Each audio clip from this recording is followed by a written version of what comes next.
సాధారణంగా పిల్లలు తల్లిదండ్రుల తరువాత ఎక్కువ సమయం గడిపేది టీచర్లతోనే. వారి సంరక్షణలోనే విద్యతో పాటు ఎన్నో విషయాలు నేర్చుకుంటారు. కొందరు ఉపాధ్యాయులు మరో ముందడుగు వేసి పిల్లలకు నైతిక విలువలను నేర్పుతారు. ఈ కోవకే చెందుతారు టీచర్ మనోజ నంబూరి. బడిని ప్రకృతి ఒడిగా తీర్చిదిద్ది పచ్చని కలను సాకారం చేస్తూ విద్యార్థులకు వ్యవసాయంపై అవగాహన కల్పిస్తున్నారు. రైతు కష్టం అందరికీ తెలియాలని విద్యతో పాటు పిల్లలకు తోట పని నేర్పుతున్నారు. టీచర్ మనోజ చొరవను మంత్రి లోకేష్ అభినందించారు. పిల్లలతో మమేకమైన ఈమె పేరు నంబూరి మనోజ. ఎన్టీఆర్ జిల్లా విజయవాడ రూరల్ మంగళాపురంలోని మండల పరిషత్ ప్రాథమిక పాఠశాలలో ఉపాధ్యాయురాలుగా పనిచేస్తున్నారు. ప్రకృతి అన్నా మొక్కలన్నా ఈమెకు అమితమైన ప్రేమ. 28 ఏళ్లుగా చిన్నారులకు వ్యవసాయంపై అవగాహన కల్పిస్తున్నారు. ఆ అంశాలని మనబడి విద్యా మాసపత్రికలో మా తోట పేరుతో కథగా రాసి విద్యాశాఖ మంత్రి నారా లోకేష్ మన్ననలు పొందారు. తనకున్న అభిరుచుల్ని విద్యార్థులకు పరిచయం చేస్తున్న మనోజ పిల్లలను భావి భారత పౌరులుగా తీర్చిదిద్దుతున్నారు.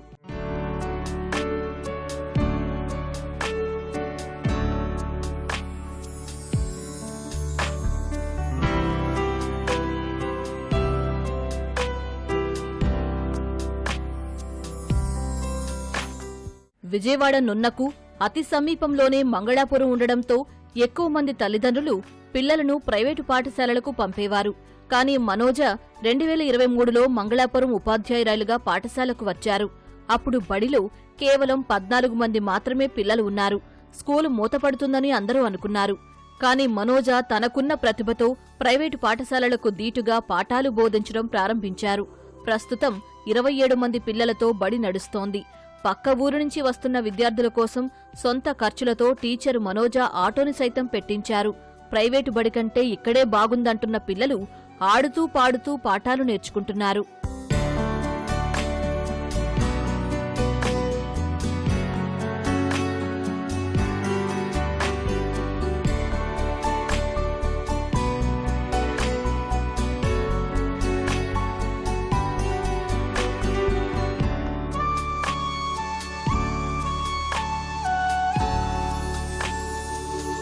My name is Sharwan. I am studying in 2nd class. మేము పక్కన నుంచి వచ్చాం. కాన్వెంట్లోంచి మంగళాపురం స్కూల్లోకి వచ్చాం. మేడం ఇక్కడ ఆటో పెట్టాడు. మాకు ఈ స్కూల్లో చదువు ఆటలాగుంది. తోట పని చేస్తున్నాం. పాఠాలు అవన్నీ చెప్తున్నాడు. కథల పుస్తకాల్లో స్టోరీస్ అవన్నీ చెప్తున్నాడు. కథల పుస్తకాలు చదివిస్తుంది. చదువు ఆటలాగా అనిపిస్తుంది. ఈ స్కూల్ నాకు నచ్చింది. చాలా బాగుంది స్కూల్. మంచిగా చెప్తాడు మేడం. ఫుడ్ అవన్నీ బాగా సూపర్గా వండుతాడు. మేడం బాలోత్సవం తీసుకెళ్తారు. మాకు స్టోరీస్ అంటే చాలా ఇష్టం. బాలోత్సవంకి వెళ్తాము. రేడియో స్టేషన్కి వెళ్ళి పాటలు, బాలోత్సవంకి వెళ్ళి డ్యాన్సులు అవన్నీ చేస్తాము. మేడం గారు చక్కగా మాకు ఎక్స్ప్లెయిన్ చేస్తూ అందరినీ కూర్చోబెట్టి చక్కగా చెప్తారు. మేడం గారు మాకు అన్ని చెప్తాడు. కథలు చెప్తాడు, స్టోరీస్ కూడా చెప్తాడు, పాటలు కూడా నేర్పిస్తారు. మేడం గారు మాకు అందరికి అర్థమయ్యేలాగా చెప్తారు. నాకు ఇక్కడ తెలుగు, ఇంగ్లీష్, మ్యాథ్స్ నేర్చుకోవటం అంటే చాలా ఇష్టం. ఇక్కడ మా మేడం చాలా బాగా చెప్తారు. మేము పెందల కాడ వచ్చి మా మొక్కలకి, మా గార్డెన్ మొత్తానికి ఏమేమి మొక్కలు ఉన్నాయో మొత్తానికి నీళ్లు పోస్తాము. నేను వేరే స్కూల్ నుంచి వచ్చాను. ఆ స్కూల్కి ఈ స్కూల్కి చాలా తేడా ఉంది.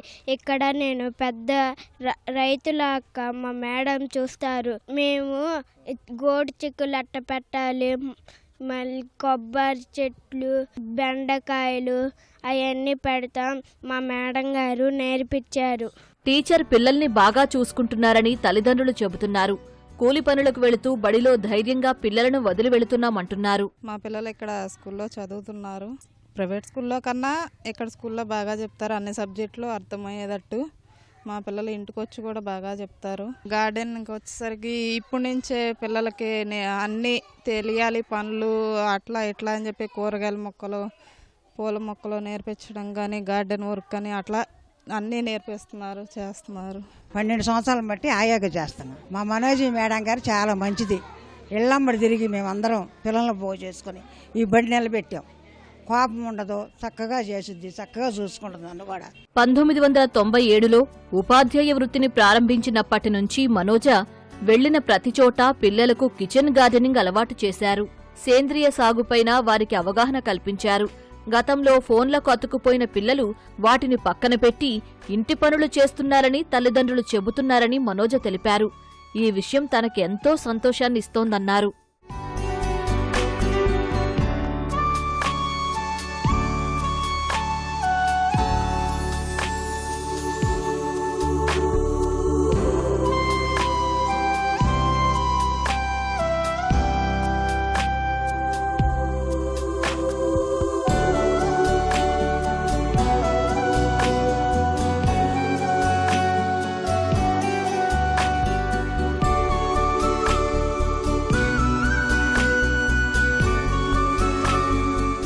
పిల్లలతో అనేక విషయాలు నేను పంచుకున్నప్పుడు నాకేమనిపిస్తుందంటే రాను రాను భూమి తరిగిపోతుంది, రైతులు తరిగిపోతున్నారు. కాబట్టి ప్రతి పిల్లవాడికి గార్డెనింగ్ మీద ఆసక్తి ఉండాలి, ఎలా గ్రో చేయాలి, గార్డెన్ ఎలా పెంచాలి అని ఒక హ్యాబిచువల్ అవ్వాలని.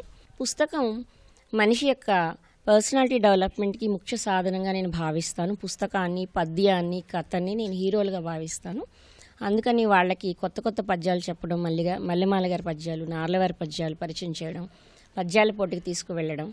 అండ్ బుక్ ఫెస్టివల్కి ఎవ్రీ ఇయర్ మేము కంపల్సరీ వెళతామన్నమాట.